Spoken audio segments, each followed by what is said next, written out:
What's up, YouTube? Today I'll show you the Power 9 of the soccer card market. If you are not aware, the Power 9 are basically the most important cards in Magic the Gathering, and I will try to make a comparison with our market. Of course, take everything with a grain of salt. But before I go into that, can I ask you for one thing? If you can leave a like on this video, thank you so much. If you can subscribe, that would also be quite amazing. Now, take a look at my links. I leave a link for my Discord, more than 1,000 members there. Amazing place to learn about the soccer card market, and also my Patreon. This question was actually asked there. I put content there every month, and there is more than 100 exclusive videos on my Patreon community. That said, let's go into this one. Andre, I know you are a fan of Magic the Gathering, that's true. What do you consider to be the Power 9 of our market? Talking about the soccer card market, of course. So, this is a great question. If you guys are not aware, let me say this, those are the Power 9, the cards you are seeing on the screen.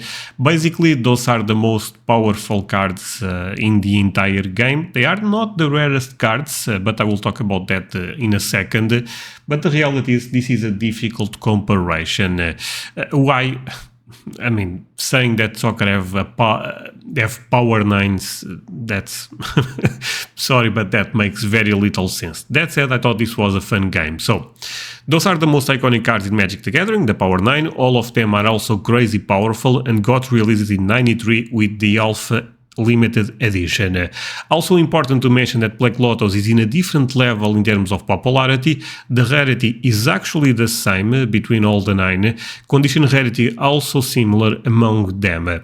And ask yourself one thing, do you know the other 8 cards or do you just know the Black Lotus?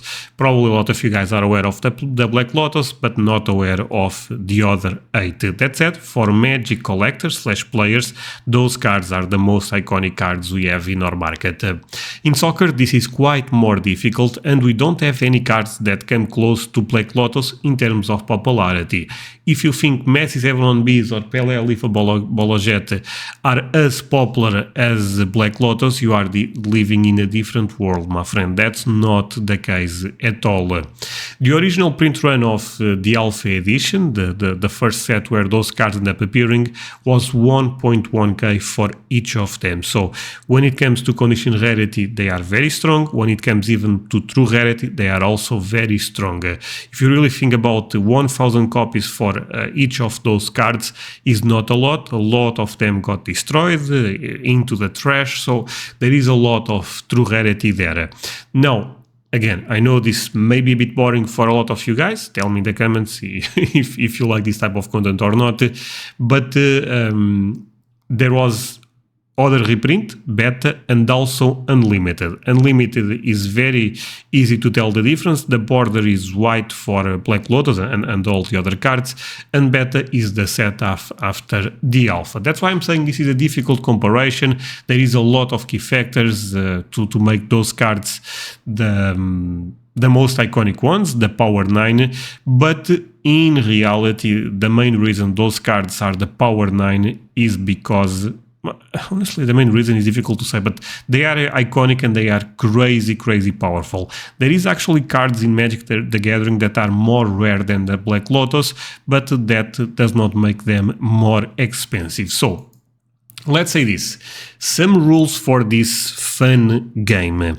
The Power 9 in Magic in Magic is defined by broken cards. All of the cards you saw on the screen, if you played Magic the Gathering, you know they are ridiculous, overpowered. For soccer, we cannot go by that, we go by greatness. Basically, the players that are also overpowered.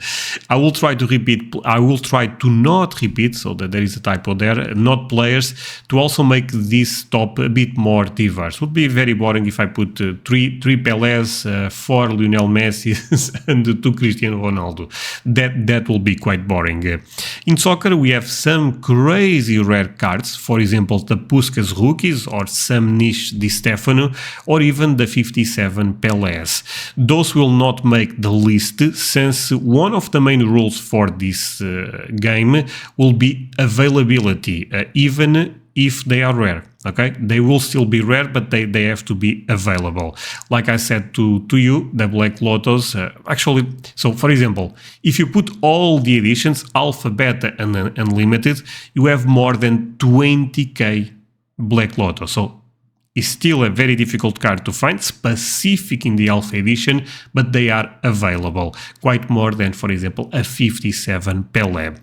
Age is also a factor, even if Mbappé and Haaland cards have some of the all-time high sales in soccer. I'm not sure if they will be relevant players long run. Haaland fans and Mbappés are right now very triggered, and it is what it is, my friend. But we don't know for sure, and Look, is the top scrum for Mbappé iconic card? I guess some people may say that's iconic cards, but we don't know if Mbappé will have the career we all expect. And cards need to be at least 20 years old to be considered iconic.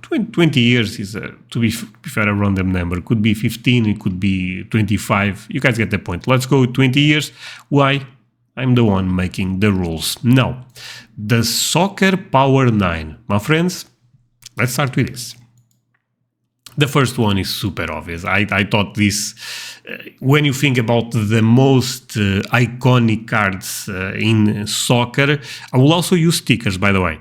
Iconic cards in soccer, the best players, Cristiano Ronaldo, have to be at the top of your list. Could be the number 1, could be the number 2, or could be top 4. If you put below top 4, I think you are crazy. So, Cristiano Ronaldo Mega Cracks for sure makes the list. The next one, Cruyff Pyrex. I think this is one of the most iconic cards we have in the market.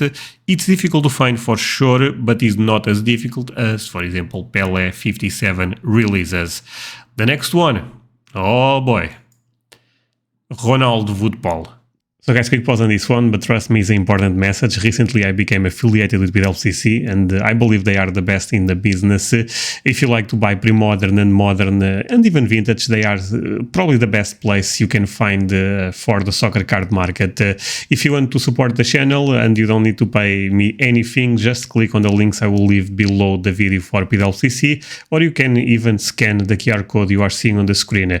Apart from that, I will try to keep all the links updated. Instead of just sending you to PWCC Direct, I will try from time to time to send you to a deal that I find quite amazing there. That said, let's continue with this video, and I hope you have fun. Some people may disagree with this one, some people may prefer, for example, the Estrelas del Mundo. I disagree with that. I also like the sticker, the foil one, also in the Woodball set. I actually believe it's quite more rare than this headshot, but this one is quite iconic. And Ronaldo, in terms of greatness, come on, one of the best strikers ever, arguably a top 10 player. Cruyff, a top 5 player. So I forgot to talk about Cruyff, but Cruyff ended up winning 3 times Ballon d'Or, 3 times Champions League with Ajax. Legend. The next one, Beckenbauer. Actually, rip Beckenbauer, what a legend.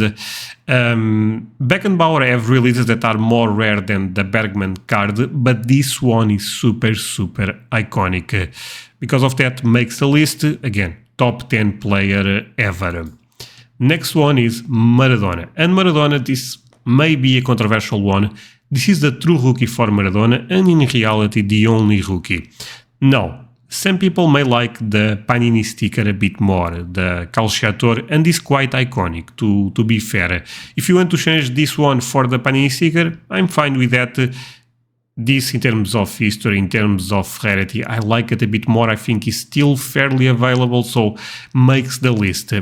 If this was just my list, I may even put the Libro de Estampas as the most iconic rookie for Maradona.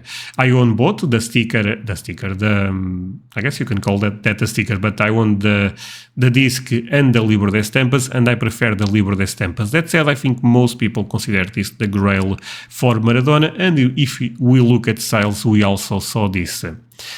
Next one. We have Garrincha. This is a controversial one, my friends. And to be honest, this was the last powered 9 I ended up adding. I was not sure. I thought about Eusebio. I thought about Bobby Charlton, ABC card. There is a lot of iconic cards in our market for sure. I thought about Ronaldinho, the sticker, but Garrincha, in terms of greatness, I think is quite underrated, and I think the 55 card, actually I forgot the name of the release, you guys can Google that yourself, is super iconic. Next, Zidane. This was also an obvious one in my book. This could be the most iconic sticker ever in the soccer card market. Zidane for sure makes the list, arguably again top 10, could even be top 6, top 5. It depends how you want to rate things.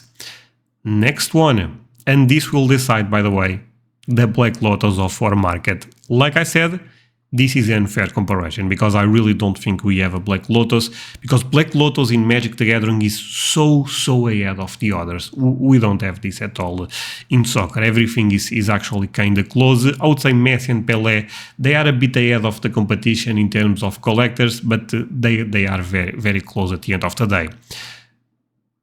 The Power 9 number 8 is Mega Crack 7 on Beast, and let's go to the Black Lotus of our market, Pelé Alifa Bologet. So, I don't own a Pelé Alifa Bologet. I own, I believe, all the other cards we are seeing on the screen. No, I don't have a Garrincha, but I think it's fair to put Pelé as the Black Lotus of our market. Super iconic card, but again, maybe the Messi Von Beast is even more popular than the Alifa. So, this was a very tricky one for me.